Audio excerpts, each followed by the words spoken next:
Xorazm vohasida muhim infratuzilma loyihalaridan biriga start berildi.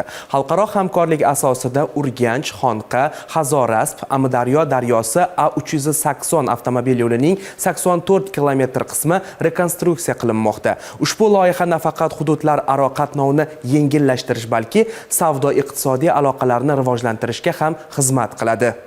Yangilangan yo'l zamonaviy talablar asosida qurilib, haydovchilar va yo'lovchilar uchun qulaylik va xavfsizlikni sezilarli darajada oshiradi.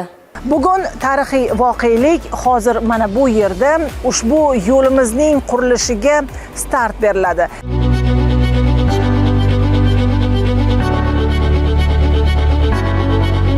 Mazkur avtomobil yo'lini amalga oshirishimiz o'sha Yevropa tiklanish va taraqqiyot bankining o'sha 238 million dollarlik kredit mablag'larini jalb qilganmiz. Xalqaro standartlar talablari asosida barpo etilayotgan mazkur avtomobil yo'lida sement beton qoplamaning qalinligi 26 sm. Bir o'qqa tushadigan yuk ko'tarish qobiliyati 13 tonnani tashkil etadi.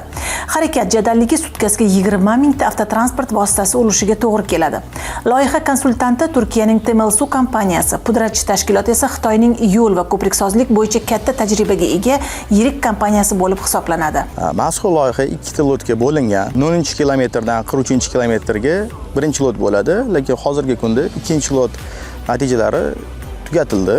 Shu Xitoyning China Railway kompaniyasi yuklab olindi. Shartnomaning 43-kilometrdan 84-kilometrgacha amalga oshirib beradi. 41 kilometrni rekonstruksiya qilib beradi. Shu bizning shartnomamiz 4 yillik, 2 yil rekonstruksiya ishlarini olib boriladi, 2 yil kafolat davrida hisoblanadi. Xorazm viloyatining asosiy tranzit koridorlaridan biri bo'lgan 84 kilometr uzunlikdagi bu yo'lning 2,7 kilometr qismi Urganch shahridan o'tadi va aynan shu qismi 6 tasmali yo'lga aylantiriladi. Urganch tumanidan 7,3 kilometr, Xonqa tumanidan 14 kilometr, Bog'ot tumanidan 22 kilometr, Hazorasp tumanidan 28 kilometr va Qoraqalpog'iston Respublikasining To'rtko'l tumanidan 10 kilometr qismi o'tgan mazkur yo'l jahon standartiga mos ravishda 4 tasmali sement beton qoplamali yo'lga aylantirilmoqda.